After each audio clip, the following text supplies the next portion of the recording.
Ness-ana TV.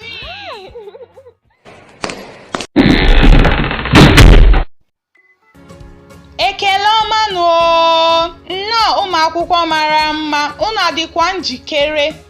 Isiokwu anyị taa bụ ebe dị iche iche. Ebe dị iche iche, ngwa kwuo ya. Ebe dị iche iche, ndewo. Today we are going to be learning different places and what they are called. And different places in Igbo is ebe dị iche iche. That is names of places. Ebe dị iche iche, ndewo. Nke izizi bụ gịnị? Ụlọ akwụkwọ. Ụlọ akwụkwọ, school. Ụlọ akwụkwọ, ngwa kwuo ya. Nke a bụ ime ụlọ akwụkwọ. Inside school, that is class. Ụlọ ụka. Ụlọ ụka, church. Ụlọ ụka. Ime ụlọ ụka, inside a church. Ụlọ akụ. Ụlọ akụ, bank. Ime ụlọ akụ, inside a bank. Ụlọ akụ, bank. Ụlọ ọgwụ.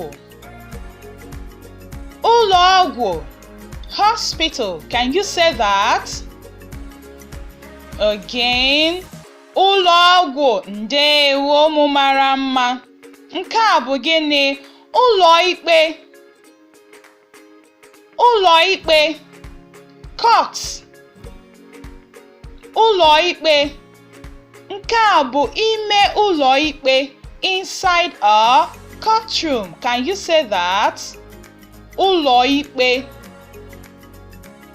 Ahịa. Ahịa, market. Ahịa, ngwa kwuo ya. Ndewo ụmụ mara mma. Ugbo.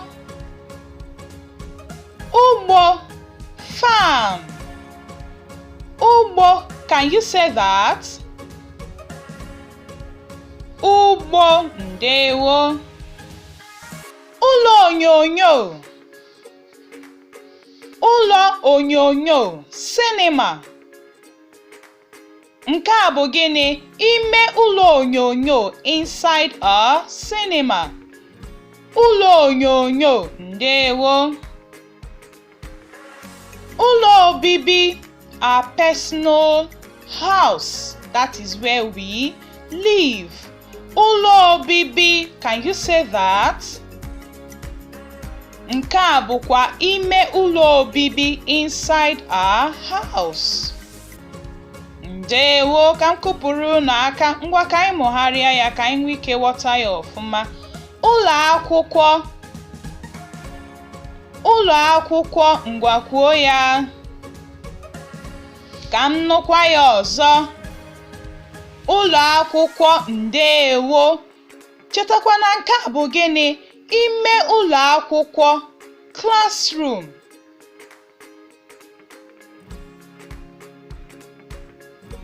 Ụlọ ụka.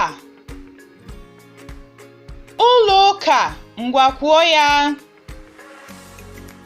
Ndewo, anyị sị na nke a bụ gịnị? Ime ụlọ ụka. Ime ụlọ ụka, inside a church. Ụlọ ụka. Ụlọ akụ. Ụlọ akụ, bank. Can you say that? Ngwa kwukwa ya ọzọ. Ụlọ akụ. Nke a bụ gịnị? Ime ụlọ akụ. Ime ụlọ akụ, ngwa kwuo ya. Nke a bụrụ gịnị? Ụlọ ikpe. Ụlọ ikpe, court. Ngwa kwuo ya. ụlọ ikpe. Nke a bụ gịnị? Ime ụlọ ikpe. Ime ụlọ ikpe, ọkwa ị na-afụ ọka ikpe na ndị otu ya. Ndewo. Ahịa. Ahịa, ọkwa ị na-afụ ndị na-azụ ahịa. Ahịa, market. Can you say that? Ndewo. Anyị ga-eji nke a gụọ egwu. Ugbo farm. Ugbo farm.